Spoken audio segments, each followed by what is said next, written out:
인도네시아가 발칵 뒤집혔습니다. 분담금 8천억을 5년간 떼먹었더니 한국이 72시간 최후 통첩을 날린 겁니다. 환불료 한 푼도 못 드립니다. 그 한마디에 인도네시아가 얼어붙었습니다. 하지만 진짜 충격은 그 다음이었습니다. 버려진 그 자리를 필리핀이 낚아챘습니다.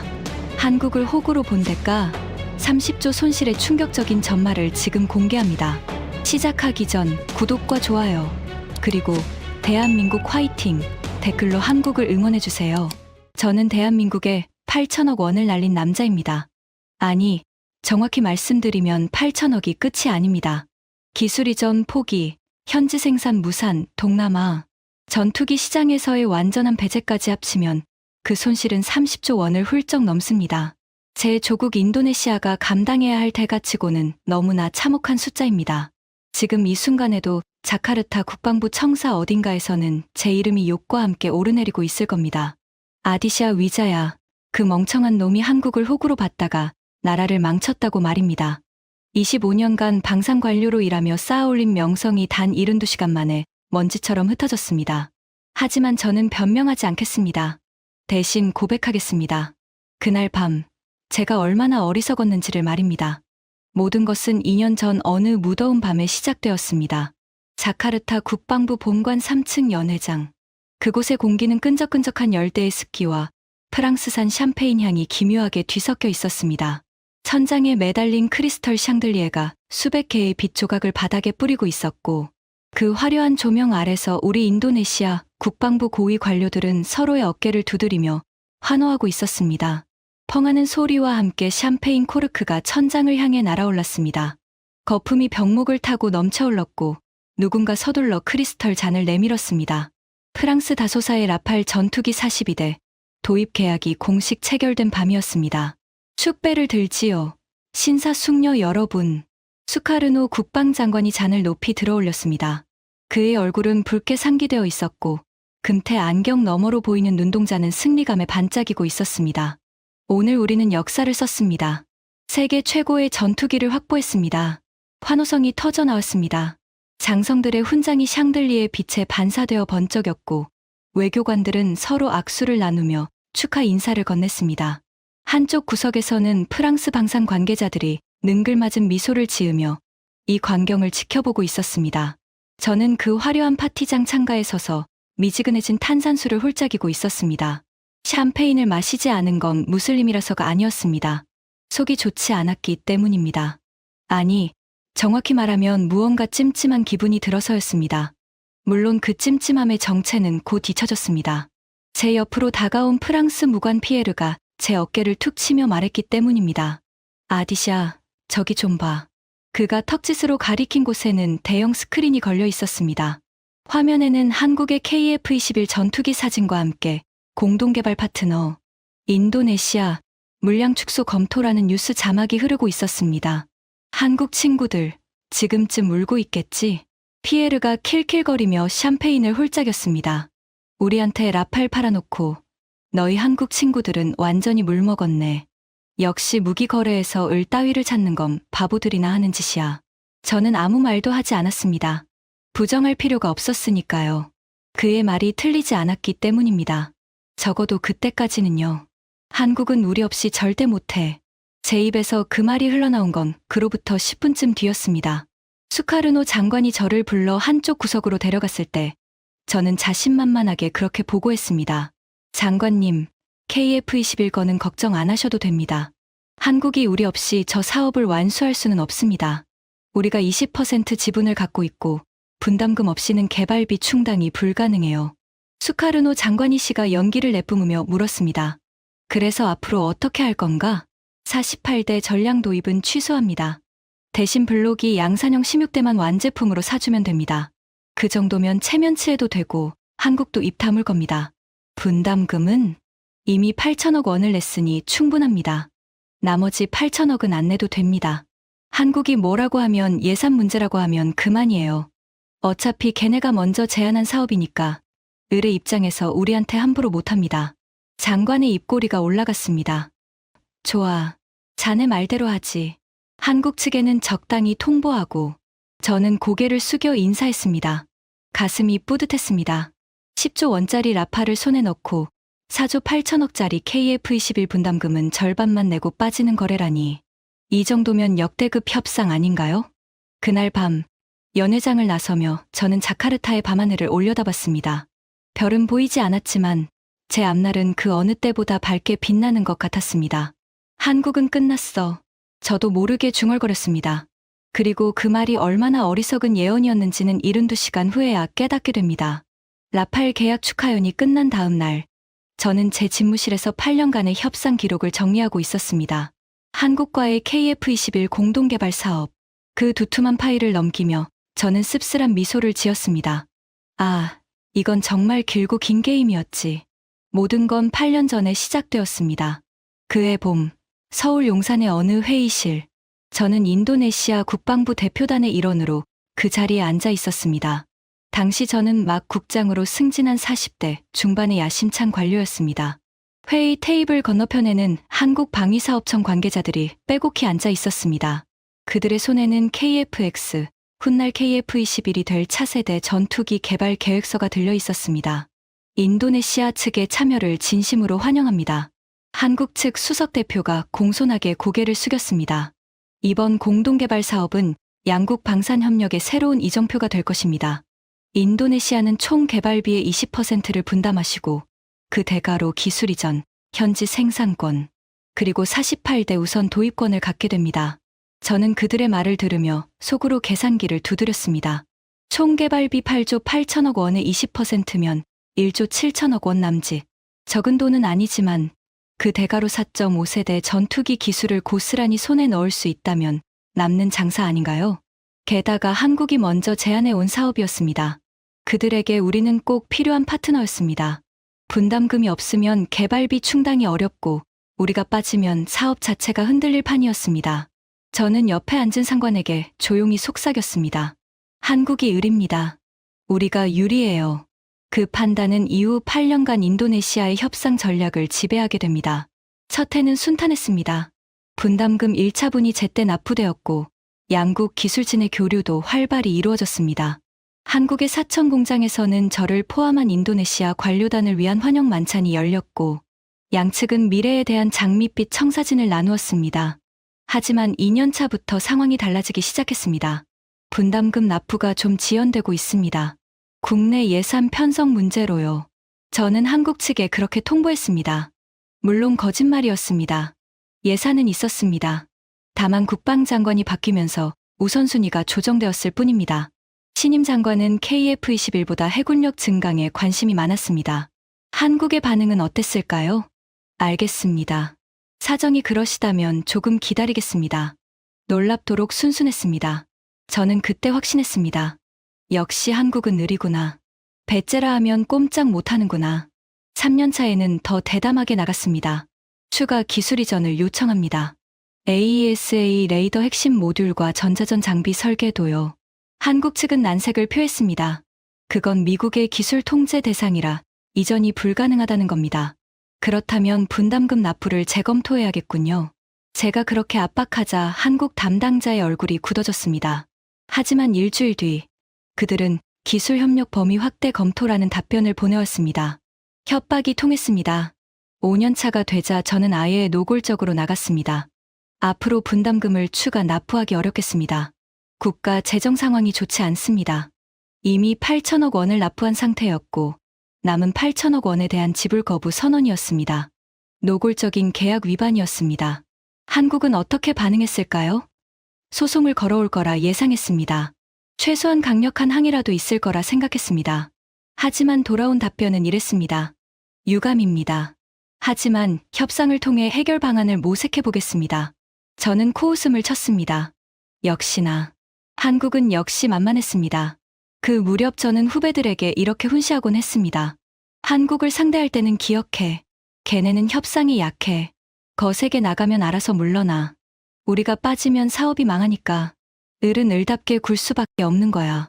돌이켜보면 그건 협상이 아니라 갑질이었습니다. 그리고 저는 그 갑질이 영원히 통할 거라고 착각했습니다. 6년차 어느 날, 저는 충격적인 정보를 입수했습니다. 한국이 분담금 없이도 KF-21 개발을 계속하고 있다는 겁니다. 아니, 오히려 개발 속도가 빨라지고 있다는 보고였습니다. 말도 안 돼. 우리 분담금 없이 어떻게? 저는 부하 직원에게 되물었습니다. 자체 예산을 증액했다고 합니다. 국내 방산 예산의 우선순위를 조정해서요. 그 말을 듣고도 저는 대수롭지 않게 여겼습니다. 에이, 허세겠지. 돈이 없으면 결국 우리한테 손 벌릴 수밖에 없어. 7년 차, 한국에서 KF21 시제기가 공개 출고되었습니다. 인터넷에 떠도는 영상을 봤을 때 저는 잠시 할 말을 잃었습니다. 날렵한 기체가 활주로에 서 있는 모습은 분명 인상적이었습니다. 하지만 저는 곧 정신을 차렸습니다. 시제기야 만들 수 있지. 중요한 건 양산이야. 양산하려면 결국 돈이 필요하고 그때 가서 우리한테 다시 매달릴 거야. 그리고 8년 차, 저는 마지막 승부수를 던졌습니다. 라팔 도입 결정과 함께 KF21 물량을 48대에서 16대로 대폭 축소한다는 통보였습니다. 저는 확신했습니다. 이제 한국은 완전히 무릎을 꿇을 것이라고. 그런데 말입니다. 이상한 일이 벌어졌습니다. 한국에서 아무런 반응이 없었습니다. 울며 매달리는 전화도, 분노의 찬항의 서한도 오지 않았습니다. 그저 침묵만이 태평양을 건너왔습니다. 저는 그 침묵이 무엇을 의미하는지 전혀 몰랐습니다. 라팔 계약 축하연이 끝나고 3일이 지났습니다. 저는 서울에 주재하는 인도네시아 무관에게 전화를 걸었습니다. 한국 측 반응이 어때? 조용합니다. 이상할 정도로요. 뭔 소리야. 우리가 48대를 16대로 줄인다고 했는데 아무 말이 없다고? 네. 방위사업청에 연락해봤는데 담당자가 검토 중이라는 말만 반복하더군요. 평소와 분위기가 다릅니다. 저는 전화를 끊고 창밖을 바라봤습니다. 자카르타의 하늘은 여느 때처럼 뿌옇게 흐려 있었습니다. 묘한 불안감이 가슴 한구석에서 꿈틀거렸지만 저는 애써 그 감정을 무시했습니다. 협상 전략이겠지. 침묵으로 우리를 압박하는 거야. 저는 스스로를 납득시키며 다음 업무에 착수했습니다. 다음 주 월요일, 국방장관 주재회의가 열렸습니다. 안건은 KF21 공동개발 사업의 향후 방향이었습니다. 위자야 국장. 한국 상황 보고해봐. 수카르노 장관이 시가를 손가락 사이에 끼운 채 물었습니다. 예, 장관님. 현재 한국 측은 우리의 물량 축소 통보에 대해 공식 입장을 내놓지 않고 있습니다. 제 판단으로는 내부적으로 대응 방안을 협의 중인 것 같습니다. 그래서 어떻게 나올 것 같은가? 한국은 우리가 필요합니다. 국제 공동개발 사업이라는 명분도 필요하고 분담금도 필요합니다. 결국 협상 테이블로 나올 수밖에 없습니다. 그때 우리가 유리한 조건을 제시하면 됩니다. 장관이 고개를 끄덕였습니다. 그리고 분담금 건은 이미 납부한 8천억 원은 그대로 두고 나머지 8천억은 납부하지 않습니다. 대신 블록이 양산형 16대를 완제품으로 도입하겠다고 하면 됩니다. 한국으로서는 나쁘지 않은 딜입니다. 기술 이전은 원래 약속된 기술 이전 항목 중 핵심 기술은 이미 우리 기술진이 파악해뒀습니다. 굳이 추가로 받을 필요가 없습니다. 저는 자신 있게 보고했습니다. 회의실에 모인 고위 관료들의 표정도 대체로 만족스러워 보였습니다. 좋아. 그렇게 진행해. 장관의 결재가 떨어졌습니다. 회의가 끝난 후 저는 직접 한국 측에 연락하기로 했습니다. 제 카운터파트인 한국방위사업청 박철호 국장에게 전화를 걸었습니다. 신호음이 3번 울린 후 전화가 연결되었습니다. 박 국장님. 아디샤입니다. 아, 위자야 국장님. 안녕하십니까. 그의 목소리는 평소처럼 예의 발랐습니다. 하지만 무언가 달랐습니다. 평소에 느껴지던 친근함이 없었습니다. 목소리가 건조했습니다. 마치 초면인 사람을 대하는 것처럼요. 저번에 통보드린 건에 대해 협의하고 싶은데요. 한국 측의 입장이 어떻습니까? 잠시 침묵이 흘렀습니다. 검토 중입니다. 검토 중이시라고요. 그게 다입니까? 우리가 물량을 48대에서 16대로 줄인다고 했는데 그것 말고 다른 말씀은 없습니까? 다시 침묵이 흘렀습니다. 1초, 2초, 3초. 그 3초의 침묵이 이상하게 무겁게 느껴졌습니다. 평소에 박 국장이라면 어떻게든 대화를 이어가려 했을 겁니다. 협상의 여지를 남기려 했을 겁니다. 하지만 그날 그는 달랐습니다. 위자야 국장님. 그가 천천히 입을 열었습니다. 저희 쪽에서 조만간 공식 문서를 보내드리겠습니다. 그 전까지는 말씀드리기 어렵습니다. 공식 문서요?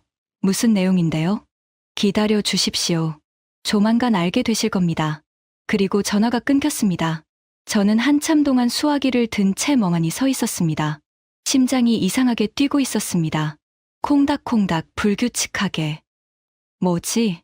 저도 모르게 중얼거렸습니다. 그의 목소리에서 느껴진 건 분노가 아니었습니다. 원망도 아니었습니다. 그건 마치 이미 결정을 내린 사람의 담담함 같았습니다. 더 이상 협상할 생각이 없는 사람의 냉정함이었습니다. 불길한 예감이 등줄기를 타고 올라왔습니다. 하지만 저는 그 예감을 애써 무시했습니다. 한국이 우리 없이 뭘 할 수 있겠어. 우리가 빠지면 사업이 흔들리는데. 저는 그렇게 스스로를 안심시키며 집무실을 나섰습니다. 자카르타의 해가 뉘엿뉘엿 지고 있었습니다. 주황빛 노을이 도시의 스카이라인을 물들이고 있었지만 제 눈에는 그저 피빛으로만 보였습니다. 그리고 정확히 72시간 후 저는 그 예감이 무엇이었는지 알게 됩니다. 한국이 보내온 공식 문서의 제목은 이랬습니다. KF21 공동개발사업협력국 지휘 재검토 통보. 그 문서를 펼쳐 읽는 순간 제 손이 떨리기 시작했습니다. 땀이 서류 위로 뚝뚝 떨어졌습니다. 세상이 무너지는 소리가 들리는 것 같았습니다. KF21 공동개발사업협력국 지휘 재검토 통보. 그 문서를 받아든 순간 저는 제 눈을 의심했습니다.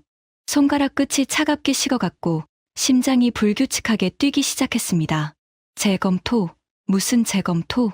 저는 급히 문서의 내용을 훑어보았습니다. A4 용지 3장짜리 공식 서한이었습니다.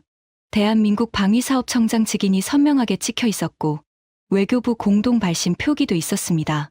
귀국의 KF21 공동개발 사업 참여 현황을 검토한 결과 계약서상 명시된 의무 불이행이 지속되고 있음을 통보드립니다. 분담금 미납 누적액 7,800억 원, 미납 기간 연속 5년. 숫자들이 눈앞에서 춤을 췄습니다. 저는 그 숫자들을 너무나 잘 알고 있었습니다. 제가 직접 미납을 주도했으니까요. 하지만 문제는 그 다음이었습니다. 상기사항에 대한 귀국의 명확한 입장을 본 통보일로부터 72시간 이내에 서면으로 회신해 주시기 바랍니다. 기한 내 회신이 없을 경우 공동개발국 지휘는 자동으로 재검토 절차에 돌입하게 됨을 알려드립니다. 72시간. 고작 72시간이라고요? 저는 문서를 든 채 한참을 멍하니 서 있었습니다. 창밖으로 자카르타의 오후 햇살이 쏟아지고 있었지만 제 눈에는 아무것도 들어오지 않았습니다. 이건 분명 협박입니다. 한국이 우리를 압박하려는 겁니다. 결국 협상 테이블로 끌어내려는 수작이겠지. 저는 스스로를 그렇게 안심시켰습니다.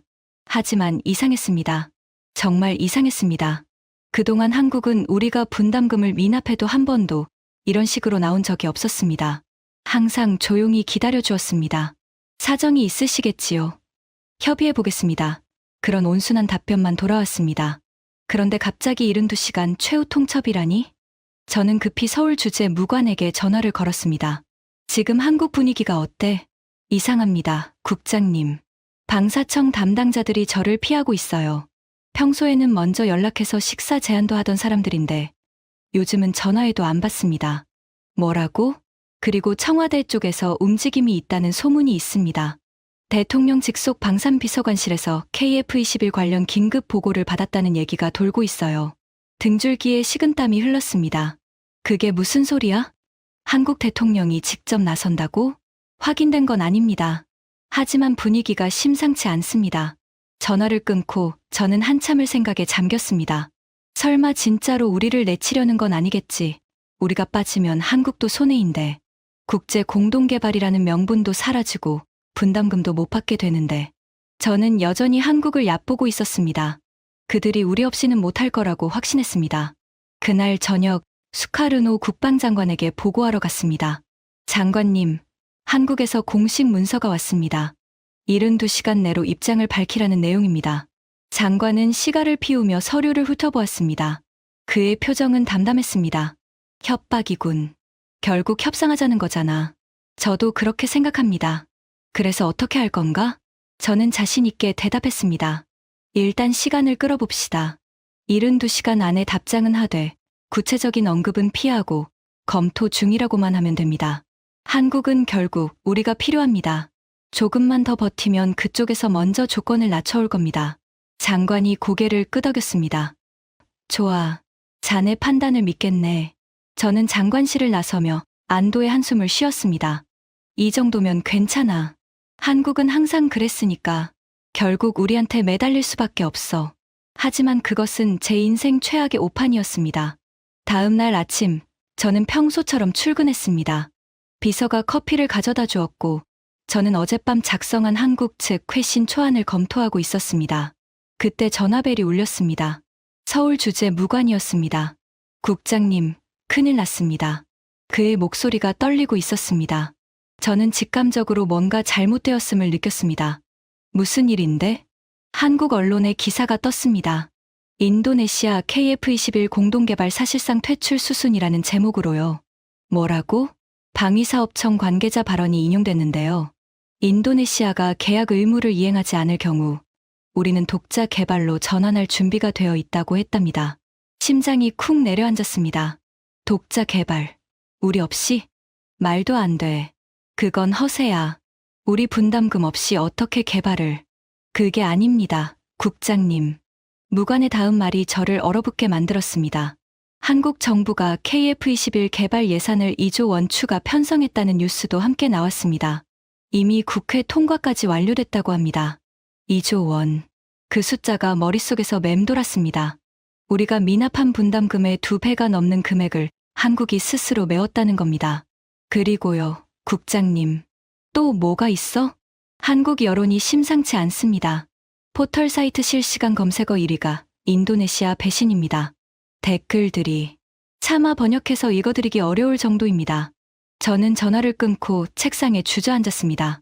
이게 무슨 상황이지? 한국이 왜 갑자기 이렇게 나오는 거지? 창밖을 바라보니 자카르타의 하늘이 어느새 먹구름으로 뒤덮여 있었습니다. 마치 제 앞날을 예고하듯이. 그리고 그때 저는 아직 모르고 있었습니다. 진짜 폭풍은 이제 시작이라는 것을. 72시간의 시계가 째깍째깍 돌아가고 있었습니다. 한국 언론 보도가 나간 다음 날, 저는 긴급하게 서울행 비행기에 올랐습니다. 장관의 지시였습니다. 직접 가서 상황을 파악하고 가능하다면 협상의 물꼬를 트라는 명령이었습니다. 인천공항에 도착한 건 밤 10시가 넘어서였습니다. 평소 같으면 한국 측에서 의전 차량이라도 보내줬을 텐데 이번에는 아무도 없었습니다. 저는 택시를 잡아 타고 시내로 향했습니다. 다음 날 오전 9시, 저는 서울 용산구에 위치한 방위사업청 본관에 도착했습니다. 접견실에서 30분을 기다렸습니다. 평소 같으면 5분도 안 되어 담당자가 나왔을 겁니다. 하지만 그날은 달랐습니다. 저는 쓸쓸하게 빈 의자에 앉아 벽에 걸린 KF-21 사진을 바라보았습니다. 그 전투기가 저렇게 멋있게 완성될 줄은 몰랐습니다.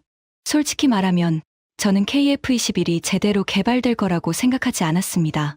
한국이 독자적으로 4.5세대 전투기를 만들 수 있을 리 없다고 믿었습니다. 하지만 벽에 걸린 사진 속 KF-21은 당당하게 하늘을 날고 있었습니다. 시제기 6호기까지 성공적으로 비행을 마쳤다는 캡션이 붙어 있었습니다. 그때 문이 열렸습니다. 오래 기다리셨습니다. 위자야 국장님. 박철호 국장이 들어왔습니다. 그의 표정은 무표정 그 자체였습니다.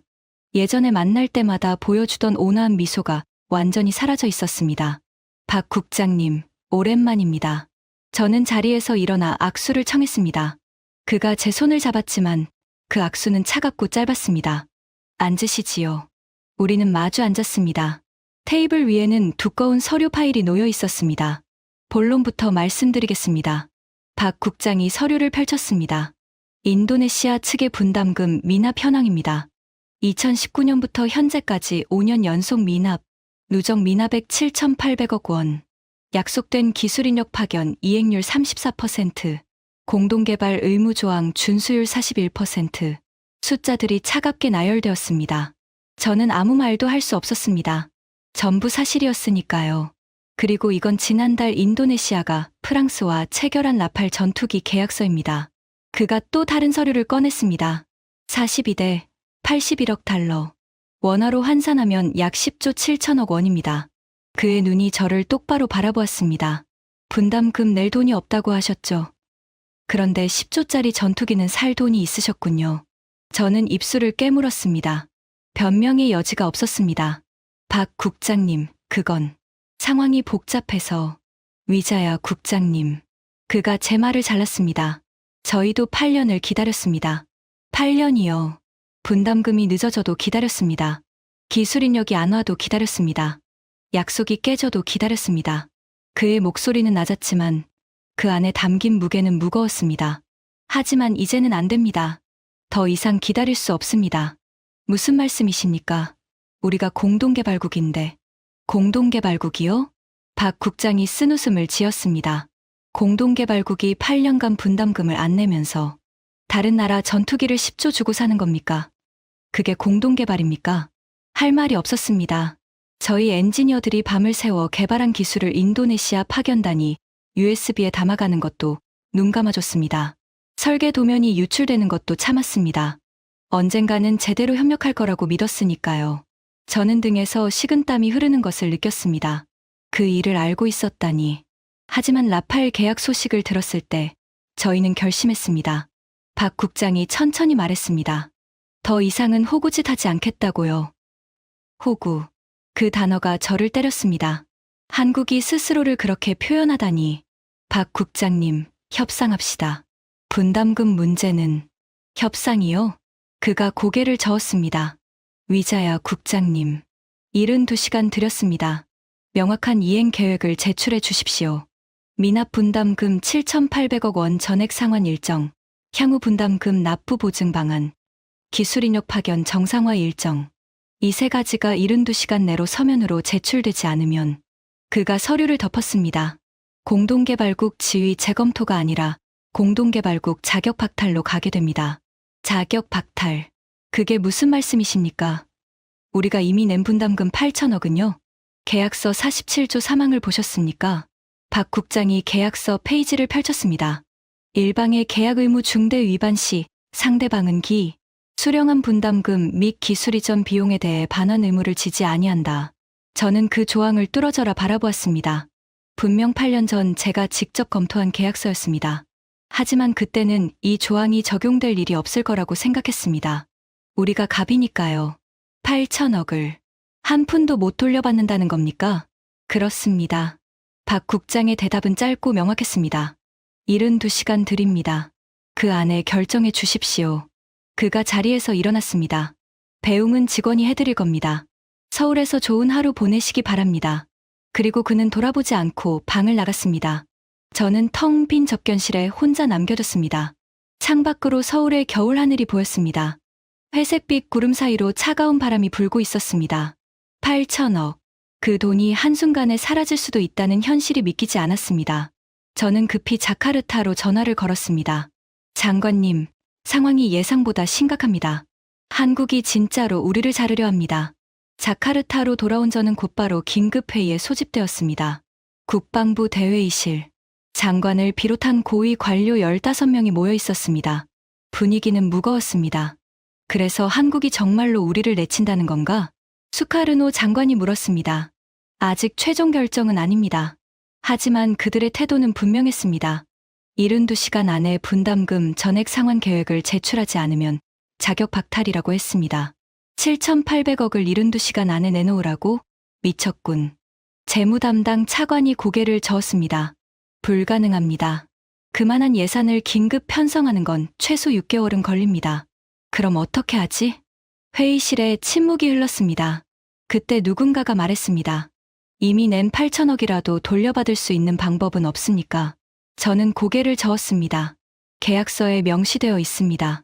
일방의 중대 위반 시 기납부 금액 반환 의무 없음. 우리가 서명한 계약서입니다. 그럼 8천억을 그냥 날리는 겁니까? 최악의 경우. 그렇습니다. 회의실이 술렁거렸습니다. 8천억이면 우리 공군 연간 예산의 3분의 1이야. 그 돈으로 수호의 20대는 샀겠다. 도대체 누가 이 계약을 맺은 거야? 시선들이 저를 향했습니다. 8년 전 그 계약서에 사인한 사람이 바로 저였으니까요. 위자야 국장. 장관이 낮은 목소리로 말했습니다. 자네가 직접 한국에 가서 다시 협상해. 어떻게든 분담금 일부라도 돌려받거나 최소한 시간을 벌어와. 네, 장관님. 저는 다음 날 다시 서울행 비행기에 올랐습니다. 두 번째 방문. 이번에는 저 혼자가 아니었습니다. 인도네시아 외교부 아시아 태평양국장, 재무부 국제협력국장이 동행했습니다. 3인 대표단이었습니다. 방위사업청 대회의실. 한국 측에서도 외교부와 기획재정부 관계자가 배석해 있었습니다. 저희 입장을 말씀드리겠습니다. 저는 최대한 정중하게 말문을 열었습니다. 인도네시아 정부는 KF-21 공동개발 사업에 대한 의지가 여전히 있습니다. 다만 현재 재정 상황이 어려워 분담금 납부가 지연되었을 뿐입니다. 저희는 분담금 7,800억 원을 5년에 걸쳐 분할 상환하는 방안을 제안드립니다. 한국 측 대표가 고개를 저었습니다. 받아들일 수 없습니다. 그렇다면 현물 상환은 어떻습니까? 천연가스, 팜유, 니켈 등 인도네시아 천연자원으로 분담금을 대체하는 방안입니다. 현물 상환이요? 한국 측에서 잠시 논의가 오갔습니다. 검토는 해보겠습니다. 하지만 그것과 별개로 기존 미납 분담금 문제는 해결되어야 합니다. 협상은 3시간 넘게 이어졌습니다. 저는 할 수 있는 모든 카드를 꺼내 들었습니다.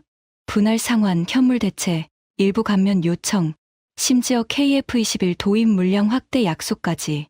하지만 한국의 대답은 한결같았습니다. 신뢰가 무너졌습니다. 약속만으로는 안 됩니다. 구체적인 이행 보증이 필요합니다. 결국 그날 협상은 결렬되었습니다. 저는 서울의 한 호텔 방에서 창밖을 바라보며 밤을 새웠습니다.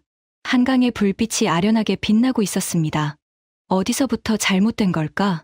돌이켜보면 처음부터 잘못되었습니다. 한국을 호구로 본 것부터요.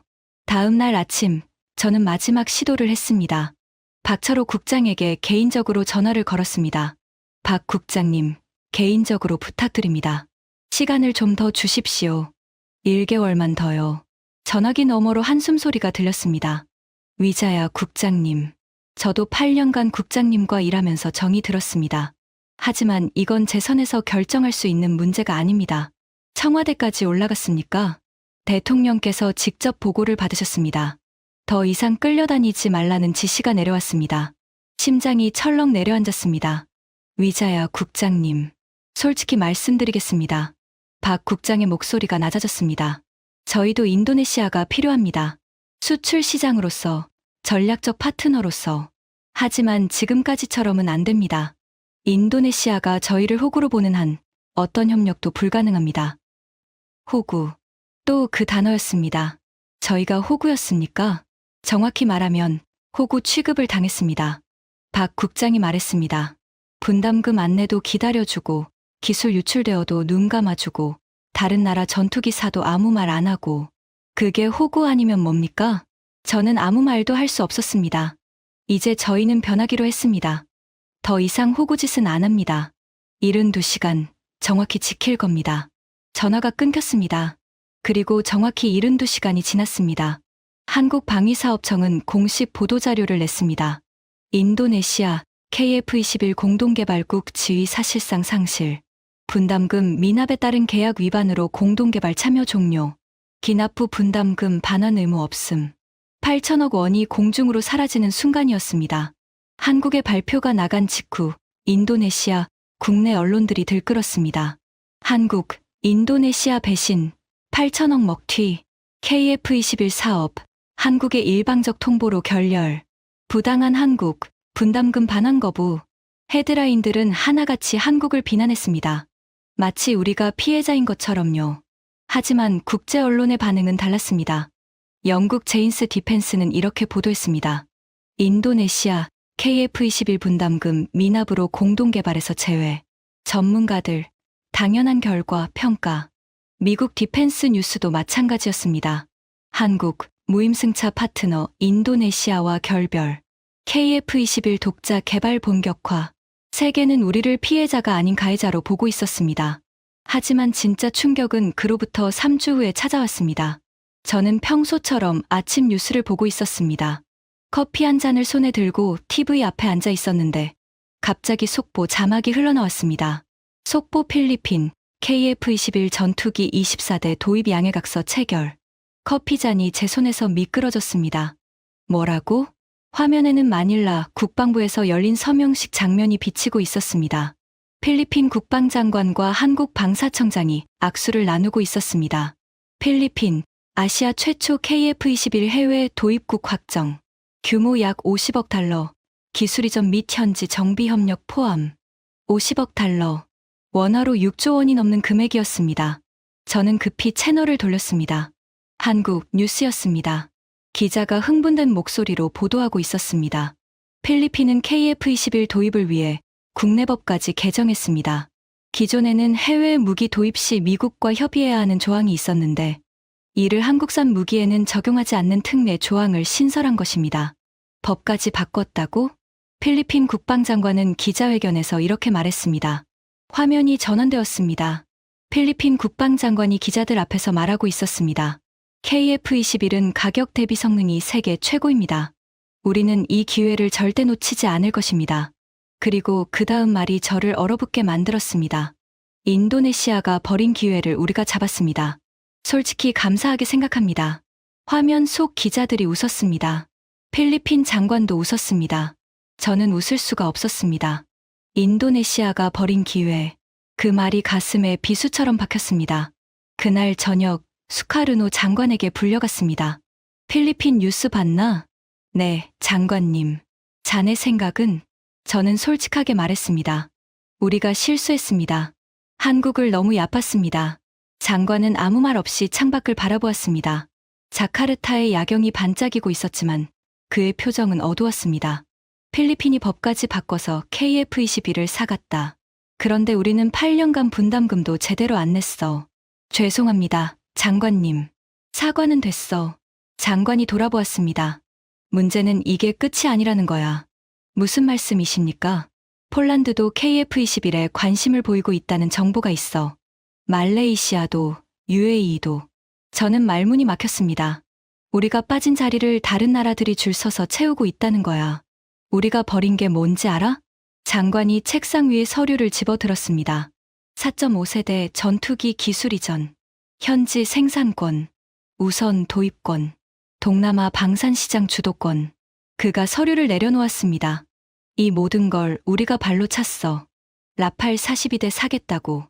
하지만 라팔도 좋은 전투기입니다. 그래, 좋은 전투기지. 그런데 기술 이전은, 현지 생산은? 저는 대답할 수 없었습니다. 라팔 계약에는 기술 이전이 거의 포함되어 있지 않았습니다. 완제품을 사는 것뿐이었습니다. KF-21은 우리가 함께 만드는 전투기였어.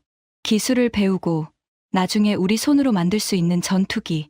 그런데 우리는 그 기회를 걷어찼고 이제 필리핀이 그 자리를 꿰찼어. 장관의 눈에 분노가 어렸습니다. 그리고 그 책임은 그가 저를 바라보았습니다. 위자야, 자네한테 있어. 저는 고개를 숙였습니다. 반박할 수 없었습니다. 모든 게 제 판단 착오에서 시작되었으니까요. 한국을 호구로 보고 갑질하면 알아서 굴복할 거라 믿었던 그 오만함. 그 대가가 이제야 청구되고 있었습니다. 필리핀 계약 이후 상황은 빠르게 악화되었습니다. 한 달 뒤 폴란드가 KF-21 도입 의향서를 공식 제출했습니다. 유럽 최초의 KF-21 도입 예정국이 될 수 있다는 뉴스였습니다. 규모가 어마어마했습니다. 48대 도입, 기술 이전 포함, 총 계약 규모 120억 달러 추산, 120억 달러, 15조 원이 넘는 금액이었습니다. 그 다음 달에는 말레이시아가 KF-21 기술 설명회를 요청했습니다. 우리 바로 옆 나라가 한국 전투기를 검토하기 시작한 겁니다. UAE도 관심을 표명했습니다. 사우디아라비아도 비공식 접촉을 했다는 소문이 돌았습니다. KF-21 수출 예상 물량이 300대를 넘어섰습니다. 시장 규모로 치면 40조 원이 넘는 대형 시장이었습니다. 그리고 그 시장에서 인도네시아는 완전히 배제되어 있었습니다. 더 아이러니한 건 한국이 우리 없이도 아무런 문제가 없다는 것이었습니다. KF-21 양산이 시작되었습니다. 사천 공장에서 첫 양산기가 출고되는 장면이 전 세계에 생중계되었습니다. 한국 대통령이 직접 참석해서 축사를 했습니다. KF-21 보람에는 대한민국 항공산업의 자존심입니다. 그 누구의 도움 없이도 우리 손으로 해냈습니다. 그 누구의 도움 없이. 그 말이 저를 향한 것 같았습니다. 저는 TV를 끄고 창밖을 바라보았습니다. 자카르타의 하늘에는 인도네시아 공군 소속 F-16 편대가 훈련 비행을 하고 있었습니다. 노후한 기체들이 거친 엔진 소리를 내며 날아가고 있었습니다. 저 전투기들은 언제까지 버틸 수 있을까? 라팔은 2년 후에나 인도될 예정이었습니다. 그 사이 우리 공군의 전력 공백은 점점 커지고 있었습니다. 반면 필리핀은 2년 후면 KF-21을 받게 됩니다. 말레이시아도 곧 계약을 맺을 것입니다. 동남아시아 하늘의 주인이 바뀌고 있었습니다. 한 달 후, 저는 더 충격적인 소식을 들었습니다. 국장님, 일본 반응 보셨습니까? 부하 직원이 급하게 들어왔습니다. 일본, 무슨 일인데? 일본 방위성이 KF-21에 대해 공식 논평을 냈습니다. 일본이 한국 전투기에 대해? 저는 의아했습니다. 일본이 한국 무기에 대해 공식 발언을 하는 건 극히 드문 일이었습니다. 부하가 태블릿을 건넸습니다. 일본어 기사가 떠 있었고 그 아래 번역문이 있었습니다. 일본 방위성 관계자 KF-21은 인상적인 성과, 한국 항공산업의 기술력을 과소평가했다. 저는 눈을 의심했습니다. 일본이 한국을 칭찬하다니? 기사를 더 읽어봤습니다. 임명을 요구한 방위성 고위 관계자는 KF-21의 개발 속도와 성능은 예상을 뛰어넘었다며 인도네시아가 이 사업에서 이탈한 것은 전략적 실수라고 평가했다. 일본이 인도네시아를 전략적 실수라고 평가했습니다. 경쟁국 일본마저 그렇게 보고 있다는 게 충격이었습니다. 그리고 그 주 주말, 국제 방산 전시회가 서울에서 열렸습니다. ADX라고 불리는 아시아 최대 규모의 항공우주 전시회였습니다. KF-21이 메인 전시품이었습니다.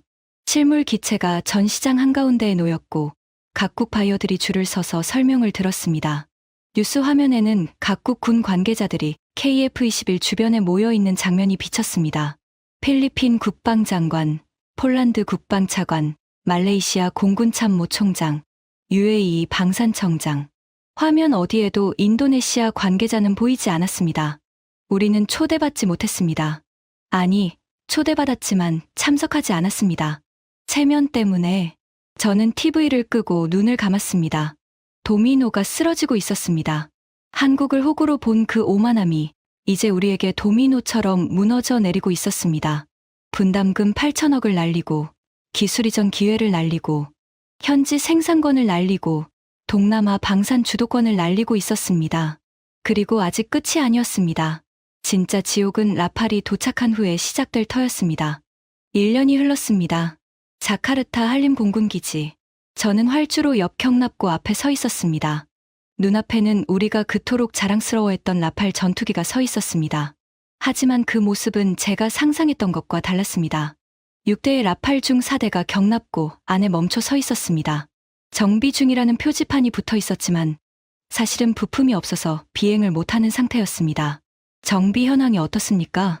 저는 기지 사령관에게 물었습니다. 솔직히 말씀드리겠습니다, 국장님. 사령관의 표정이 어두웠습니다. 엔진 부품 교체 요청을 4개월 전에 넣었는데 아직 답이 없습니다. 프랑스 다소사에서는 순서대로 처리 중이라고만 합니다. 4개월이요? 네. 그리고 레이더 모듈 하나가 고장났는데 교체 부품 견적이 왔습니다. 그가 서류를 건넸습니다. 저는 그 숫자를 보고 눈이 휘둥그레졌습니다. 이게 부품 하나 값입니까? 네. 원래 예상했던 가격의 3배입니다. 3배. 그 순간 저는 깨달았습니다. 우리가 무엇을 산 건지를. 라팔 계약 당시 프랑스는 온갖 감언이설을 늘어놓았습니다. 세계 최고의 전투기, 검증된 실전 성능, 완벽한 사후 지원. 저는 그 말을 믿었습니다. 하지만 현실은 달랐습니다. 전투기를 사는 건 시작에 불과했습니다. 진짜 돈은 그 후에 들어갔습니다. 부품값, 정비 비용, 업그레이드 비용, 조종사 훈련 비용. 그리고 그 모든 것이 프랑스의 손에 달려 있었습니다. 기술 이전은 어떻게 되고 있습니까? 저는 물었습니다. 사령관이 쓴웃음을 지었습니다. 기술 이전이요? 국장님, 계약서 다시 확인해 보셨습니까? 무슨 말입니까? 라팔 계약에 기술 이전 조항이 거의 없습니다. 정비 매뉴얼조차 프랑스어로만 제공되고 핵심 부품은 전량 프랑스에서 수입해야 합니다. 우리가 자체적으로 할 수 있는 건 외관 세척 정도입니다. 저는 할 말을 잃었습니다. 10조 원을 주고 산 전투기인데 우리가 직접 고칠 수도 없다니. 비행 가동률은요? 40%입니다. 40%요? 6대 중 23대만 비행 가능한 상태입니다. 나머지는 부품 대기 중이거나 정비 중입니다. 저는 경납고 안의 라팔을 바라보았습니다. 날렵한 기체가 형광등 불빛 아래서 빛나고 있었지만 그건 그저 움직이지 못하는 고철 덩어리에 불과했습니다. 10조 원짜리 고철 덩어리. 그때 휴대폰이 울렸습니다. 부하 직원이었습니다. 국장님, 한국 뉴스 보셨습니까? 무슨 뉴스? KF21 양산 2차분 출고 소식입니다. 그리고 그가 잠시 말을 멈췄습니다. 필리핀 인도분 생산이 시작됐다고 합니다. 저는 전화를 끊고 하늘을 올려다보았습니다. 자카르타의 하늘은 맑았지만 제 마음은 먹구름으로 가득했습니다. 필리핀은 이제 KF21을 받게 됩니다. 기술 이전도 받고 현지 정비 능력도 갖추게 됩니다. 부품이 필요하면 한국에서 빠르게 공급받을 수 있습니다. 반면 우리는 10조 원을 주고 산 전투기가 부품 없어서 경납고에 처박혀 있습니다. 저는 그제야 깨달았습니다. 우리가 산 건 전투기가 아니었습니다. 우리가 산 건 프랑스에 대한 영원한 종속이었습니다. 그날 밤, 저는 집에서 혼자 술을 마셨습니다. 텔레비전에서는 한국 KAI 사천 공장의 뉴스가 흘러나오고 있었습니다. KF21 보람에 월 4대 생산 체제 돌입, 2027년까지 120대 양산 목표. 화면에는 깔끔한 생산 라인에서 전투기가 조립되는 장면이 비치고 있었습니다. 한국인 엔지니어들이 자부심 가득한 표정으로 일하고 있었습니다. 그들 중에는 8년 전 우리 인도네시아 파견단과 함께 일했던 사람들도 있을 겁니다. 우리가 기술을 빼내려 했던 그 사람들. KF21 수출 계약 누적 150대 돌파. 필리핀, 폴란드, 말레이시아 순차 인도 예정. 150대. 그 숫자를 들으며 저는 계산을 해봤습니다. 만약 우리가 공동개발에 끝까지 참여했다면 어땠을까? 분담금 1조 7천억 원을 완납했다면 우리는 48대의 KF21을 현지 생산할 수 있었습니다. 기술 이전을 받아 우리 손으로 정비할 수 있었습니다. 나중에는 수출까지 할 수 있었습니다. 하지만 지금은 분담금 8천억 원을 날렸습니다. 기술 이전은 제로입니다. 현지 생산권도 없습니다. 수출 시장에서도 완전히 배제되었습니다. 그리고 10조 원을 주고 산 라팔은 부품 없어서 못 날고 있습니다. 손실을 계산해봤습니다. 날린 분담금 8천억 원. 포기한 기술 이전 가치 15조 원 추산. 잃어버린 현지 생산 일자리 2만 개. 동남아 전투기 수출 시장 상실 10조 원 이상. 라팔 추가 유지비 연간 3천억 원 초과 지출. 총합 30조 원이 훌쩍 넘었습니다. 30조 원. 그 돈이면 KF21 200대를 살 수 있었습니다. 저는 술잔을 내려놓고 두 손으로 얼굴을 감쌌습니다. 대체 나는 무슨 짓을 한 거지? 그로부터 한 달 후, 저는 사표를 냈습니다. 25년간 몸담았던 국방부를 떠나는 날, 저는 마지막으로 제 집무실을 정리했습니다. 책상 서랍에서 낡은 서류 한 뭉치가 나왔습니다. 8년 전 KF21 공동개발 계약서였습니다. 저는 그 계약서를 펼쳐보았습니다. 제 서명이 선명하게 남아 있었습니다. 그때 저는 얼마나 자신만만했던가요? 한국은 을이야. 우리가 갑이지. 8년 전 제가 했던 말이 떠올랐습니다. 얼마나 어리석은 생각이었는지. 한국은 을이 아니었습니다. 한국은 그저 참을성이 많았을 뿐입니다. 그리고 그 참을성이 바닥났을 때 한국은 우리가 상상도 못한 방식으로 반격했습니다. 협상하지 않았습니다. 사정하지 않았습니다. 그냥 우리를 잘라냈습니다. 그리고 우리 없이도 완벽하게 해냈습니다. 집무실을 나서려는데 누군가 노크를 했습니다. 국장님, 아니 이제 전 국장님이시군요. 리나 수산티 대령이었습니다. 공군 소속으로 KF21 사업 초기부터 한국과의 협력을 지지했던 몇 안 되는 사람 중 하나였습니다. 리나 대령. 무슨 일인가? 마지막으로 인사드리려고요. 그녀가 들어와 창가에 섰습니다. 저도 다음 달에 전역합니다. 자네도? 네. 더 이상 이 조직에 있고 싶지 않습니다. 그녀의 목소리에는 씁쓸함이 묻어 있었습니다. 국장님, 하나만 여쭤봐도 될까요? 뭔가? 후회하십니까? 저는 한참을 말없이 창밖을 바라보았습니다. 자카르타의 스카이라인이 석양에 물들어 있었습니다. 후회하냐고? 네. 매일 후회하네. 저는 솔직하게 대답했습니다. 8년 전으로 돌아갈 수 있다면 모든 걸 다르게 하고 싶어. 분담금을 제때 내고 기술진을 성실하게 파견하고 한국을 파트너로 존중했을 거야. 그랬다면 지금쯤 우리 공군은 KF21을 운용하고 있었겠지. 우리 기술자들이 직접 정비하고 우리 공장에서 생산하고. 저는 한숨을 쉬었습니다. 하지만 난 한국을 호구로 봤어. 갑질하면 알아서 굴복할 거라고 생각했지. 그게 내 인생 최대의 실수였어. 리나 대령이 조용히 말했습니다. 국장님만의 잘못은 아닙니다. 우리 모두 그렇게 생각했으니까요. 한국을 얕봤습니다. 그래, 우리 모두 그랬지. 저는 고개를 끄덕였습니다. 그런데 말이야, 리나. 네, 진짜 호구가 누구였는지 알아? 그녀가 저를 바라보았습니다. 한국이 아니야. 저는 쓴웃음을 지었습니다. 호구는 우리였어. 처음부터 끝까지. 사무실을 나서며 저는 뒤를 돌아보지 않았습니다. 25년간의 공직 생활이 이렇게 끝나는구나. 그리고 그 끝은 전적으로 제 책임이었습니다. 지금 저는 자카르타 외곽의 작은 집에서 살고 있습니다. 매일 아침 커피를 마시며 뉴스를 봅니다. 한국 KF21 관련 소식이 나올 때마다 가슴이 아립니다. 얼마 전에는 이런 뉴스가 나왔습니다. KF21 보람에 세계 4.5세대 전투기 시장 점유율 1위 달성. 한국이 해냈습니다. 우리 없이. 아니, 우리가 없었기 때문에 더 잘 해냈는지도 모릅니다. 필리핀은 지난달 첫 KF21을 인도받았습니다. 마닐라에서 대대적인 환영 행사가 열렸고 필리핀 대통령이 직접 참석했습니다. 이 전투기는 필리핀 공군의 새로운 시대를 열 것입니다.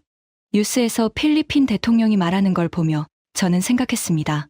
저 자리에 우리가 있었어야 했는데. 폴란드도 곧 인도받을 예정입니다. 말레이시아도 계약을 마무리했습니다.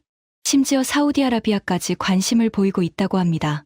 KF21은 세계로 뻗어나가고 있습니다. 그리고 그 비행에서 인도네시아만 빠져 있습니다. 가끔 저는 상상합니다. 만약 그때 다르게 행동했다면 어땠을까? 만약 한국을 호구가 아닌 파트너로 봤다면? 만약 이 약속을 지켰다면? 하지만 만약은 의미가 없습니다. 이미 지나간 일이니까요. 제가 할 수 있는 건 이 이야기를 전하는 것뿐입니다. 저는 대한민국을 호구로 봤습니다. 분담금을 떼먹어도 괜찮을 거라고 생각했습니다. 기술만 빼내고 빠지면 된다고 믿었습니다. 그 대가로 우리는 30조 원이 넘는 손실을 입었습니다. 하지만 가장 큰 손실은 돈이 아닙니다. 가장 큰 손실은 신뢰입니다. 한국은 더 이상 우리를 믿지 않습니다. 아니, 세계가 더 이상 우리를 믿지 않습니다. 인도네시아와 계약하면 저렇게 된다. 방산시장에서 우리의 평판은 바닥으로 떨어졌습니다. 그리고 그 평판을 회복하는 데는 30조 원보다 더 오랜 시간이 걸릴 겁니다. 마지막으로 저는 이 말을 남기고 싶습니다. 호구는 영원히 호구가 아닙니다. 하지만 신뢰를 저버린 자는 영원히 호구로 남습니다. 우리가 버린 건 전투기가 아니었습니다. 우리가 버린 건 신뢰였습니다. 그리고 그 대가는 수십조 원으로도 환산할 수 없습니다. 지금까지 한국을 호구로 봤다가 30조를 날린 인도네시아의 충격적인 이야기였습니다. 대한민국은 더 이상 당하고만 있지 않습니다. 이 이야기가 의미 있으셨다면 주변에 널리 공유해 주세요. 우리의 관심이 대한민국의 위상을 더 높입니다. 구독과 좋아요도 부탁드립니다. 지금까지 감동새벽이었습니다. 감사합니다.